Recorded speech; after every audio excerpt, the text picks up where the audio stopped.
Hi everyone, Christina Werner here. Welcome to day 4 of my Valentine's Day card series for 2023.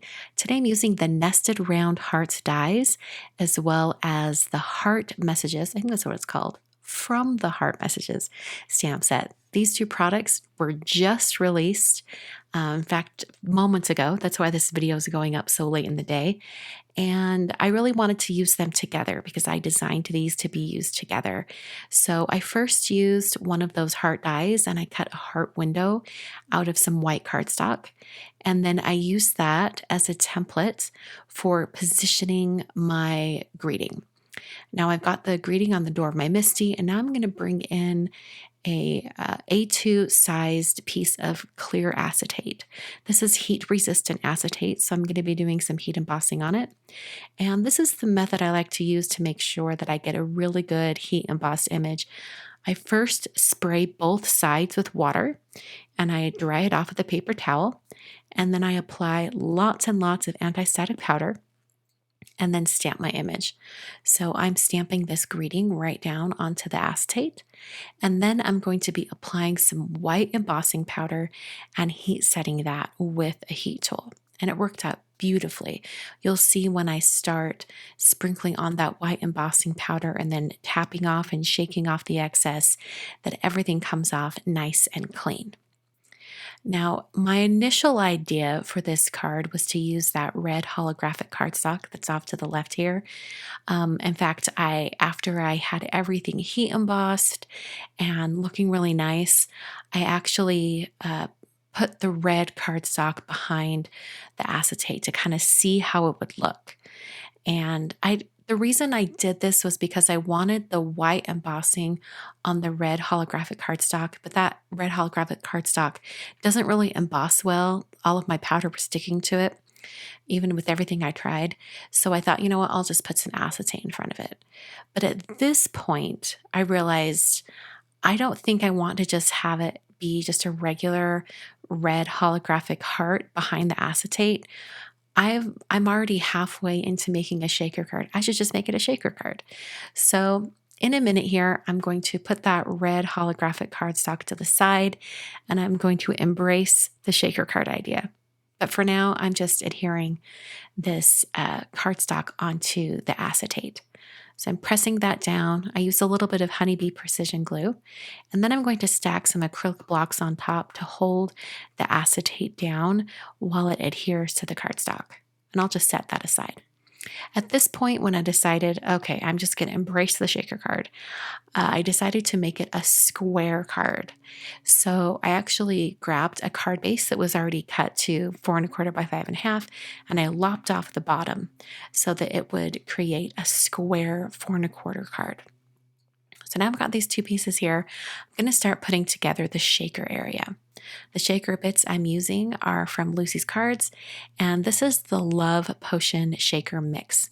I don't know if it's still available. I've just been purchasing and collecting all of these shaker mixes for years, and a lot of times I've just held on to them and they're not for sale anymore. So I'll find something as similar as possible if that one isn't available, and I'll link it down below. I'm using 4 colors of ink from Simon Says Stamp. I'm using Lilac, Sweets, Island Blue, and Iris, and I'm ink blending those onto some cardstock.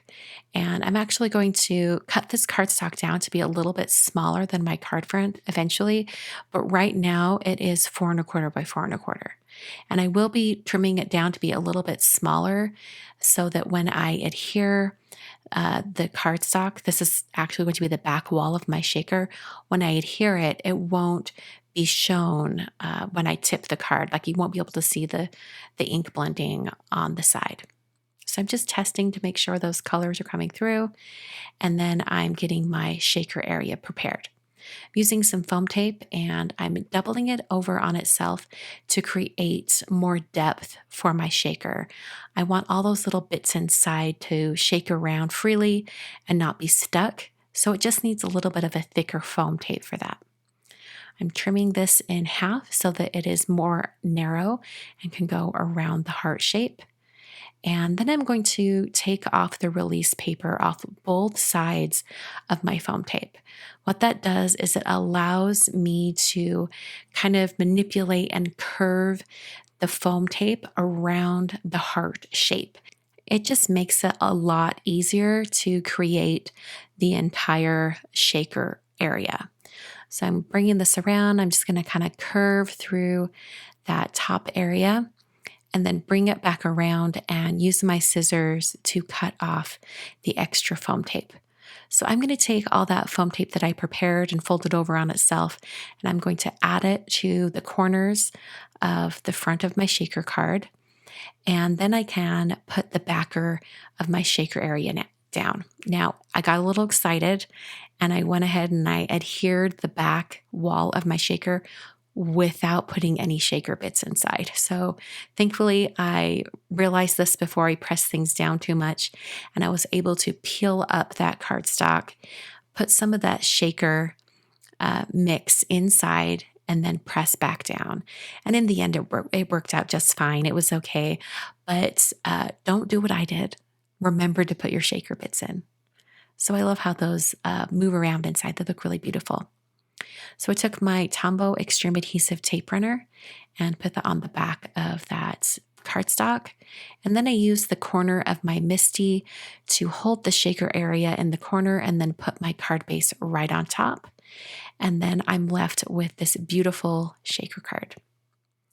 So I'm actually going to create an envelope that goes with this shaker card. And I have a pre-made black 5x5 envelope that fits perfectly for this shaker. It's a little bigger than the card itself, which is great because it accommodates that extra thickness of the shaker card. So I've picked out some postage stamps that are going to go on the top of my envelope. I have one of my favorite Disney postage stamps with Ariel or the Little Mermaid. Then we've got some John Lennon and a pink flower, and then this George Washington stamp. And I love the arrangement of these. It's so colorful but it also really has a lot of the purple and blue and pink from the shaker card. I used a Jelly Roll pen. This is a number 10 bold Jelly Roll for my address on the flap of the envelope. And then I decided to pencil in Layla's name. Now, Layla, I hope I'm saying your name correctly, was kind enough to give me permission to use her address for mail art. So thanks so much to Layla. I'm using my Yuli watercolors. This is the Christmas set of watercolors to paint in Layla's name. And then I'll be using my white Jelly Roll pen for the street address. So a big thank you to Layla for letting me use her address. If you would like to submit your address for consideration for future mail art envelopes, if you don't mind using me using your address online and having it shown in video, go ahead and go to the link in the video description down below. You'll click through and you'll just fill out a form with your name and address, and I might use your address in the future. So thank you so much for everyone who's done that. And just a special note, that is a new form every month. So if you are watching this video in the future at some future date, I'm probably still doing mail art, and you can still submit your address. At the beginning of every month, I throw out the previous month's addresses, and everyone has to submit them anew. That's just so I can keep everything current. So here's the basic kind of design of the envelope. I didn't like how it was kind of hugging the top edge of the envelope, like it really wasn't centered. So I decided to add a white line going all the way around, and then it just made it seem like having it not centered was a little bit more intentional. So that was just a thing that I added after the fact, but it really lends itself to the card design, and I think it looks really great. So I used a very thin eraser just to clean up the pencil lines, and then to make this a little bit water resistant, because the paints I used for Layla's name are watercolor, so they will reactivate with moisture. Just to make it a little bit more safe for mailing, I'm using Distress Microglaze. So I'm buffing on that micro glaze over all of the painting and the address and my return address as well. And then I used a paper towel to buff it into the paper and wipe off the excess. Just take note that you don't want to put this microglaze over your postage. The postage stamps do still need to be canceled by the Postal Service, so you don't want to make them completely resistant to anything that could go on top. So that is the finished card and envelope for today. I hope you guys enjoyed. I love shaker cards like this. I think they're super fun. Generally, I don't mail them very often because they're really thick and sometimes can be hard to mail. But this one I think will go through the mail very, very well, considering it's in a much larger envelope than the card itself.